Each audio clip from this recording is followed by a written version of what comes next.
মাননীয় প্রধানমন্ত্রীকে দেখানোর জন্য 4 বছরের সাধনা।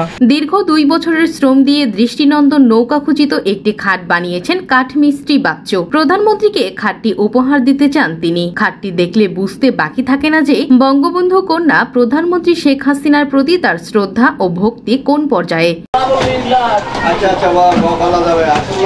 দীর্ঘ 3 যুগ ধরে কাঠমিস্ত্রি পেশার সঙ্গে জড়িত বাচ্চু। বঙ্গবন্ধু ও প্রধানমন্ত্রীর প্রতি তার বিশ্বাস, ভক্তি, ভালোবাসা শৈশব থেকেই। তাই তো সাধ্যের জায়গা থেকেই প্রধানমন্ত্রী বঙ্গবন্ধু কন্যার জন্য একটি নান্দনিক খাট বানানোর ইচ্ছে জাগে তার মনে। সেই ইচ্ছে থেকেই চট্টগ্রাম নগরীর 2 নং মালের মাথা সনসু হাজিবাড়ির গলির ভেতরে ভোলা ফার্নিচার দোকানে রাত দিন পরিশ্রম করে খাটের কাজ শেষ করেন তিনি। কাজটি করতে তার প্রায় 1.5 লক্ষ টাকার মতো খরচ হয়েছে। এখন অপেক্ষা শুধু প্রধানমন্ত্রীকে উপহার হিসেবে তুলে দেওয়ার। এটা মানে একটা খাট বানাইছি, নৌকা দিয়ে একটা ডিজাইন করে খাট বানাইছি। মনে করেন আমার মনের আবেগের থেকে মাননীয় প্রধানমন্ত্রীকে দেখানোর জন্য 4 বছরের সাধনা।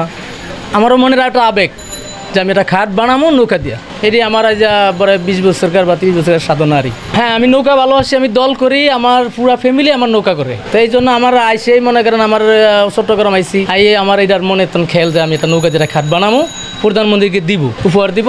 যদি উনি গ্রহণ করে তাহলে আমার জন্য মানে মনের 30 বছরের আশাটা পূর্ণ হবে আর আমি এটার কাজ করছি পরে 2 বছর ধরে আস্তে আস্তে করছি আর যা আস্তে আস্তে করিয়া মনে করেন আস্তে আস্তে গুলো নিজেই করছি। আর অন্য করে করতে পারি নিজেই করছি।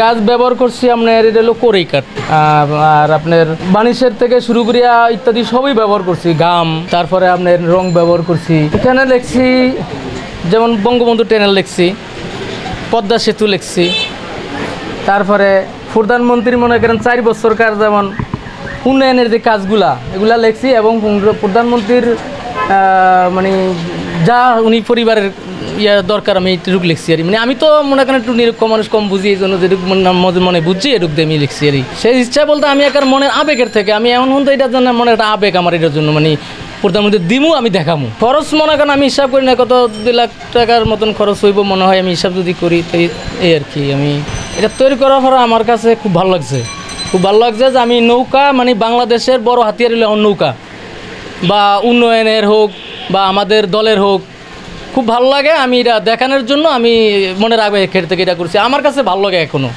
আমি মনে হয় যদি কাঠটা ধরি, আমি এই নৌকাটা ধরি তো আমার কাছে ভালো লাগে। মানে উনিরে আমার মনে আমার মায়ের মতন লাগে। আমি এই যা আর কী বলবো, উনিরে যদি উনি দেখে বা উনি যদি এটা কয় বা এটা অ্যাপসেস করে যে আমি এটা আমার একটা কার্ডের উপরে কোথায় করে লেখা, অনেক টাফ ব্যাপার।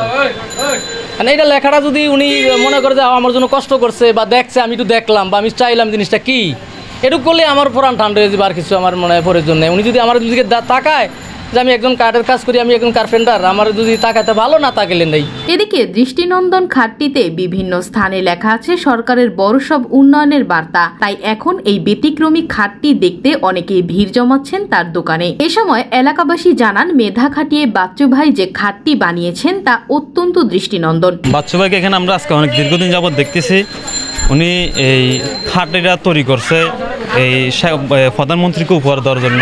আজকে দীর্ঘদিন যাবৎ উনি এটার পিছনে অনেক শ্রম দিছে, অনেক কষ্ট করছে। নৌকার অধলে বঙ্গবন্ধু সৈনিক, উনি বঙ্গবন্ধুকে অনেক ভালোবাসে। আমরা দীর্ঘদিন যাবতই দেখতেছি ওনার এই ইয়েটা।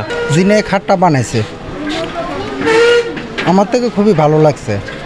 আর এই খাটটা আসলে যদি প্রধানমন্ত্রী পর্যন্ত যায় তাহলে উনি আরও উৎসাহ দিয়ে কাজগুলো আরও করতে পারবে এবং কি আমাদের দেশের গর্ব একটা হয়ে যাবে। জিনিসটা খুব সুন্দর লাগছে আমার কাছে। এরকম কাজ করে আরও বানায় যদি দেশ বিদেশ ওনারে সুনাম অর্জন করতে পারে, এটা আমাদের জন্য গর্বের বিষয়। আমাদের এই গল্লিতে এলাকায় এরকম একটা কাজ, এরকম একটা খাট বানাচ্ছে প্রধানমন্ত্রীকে উপহার দেওয়ার জন্য। এটার জন্য আমি কৃতজ্ঞ, ওনাকেও ধন্যবাদ জানাই। উপহারটুকু যাতে প্রধানমন্ত্রীর দৃষ্টিগোচর হয় সেটাও যেন তার কাছে পৌঁছে দিতে পারে, তাই সবার সহযোগিতা কামনা করেন কাঠমিস্ত্রি বাচ্চু। নিজের মনে থেকে আমি এটা বানাইছি। সানজিদা ইসলাম, খবরের চট্টগ্রাম।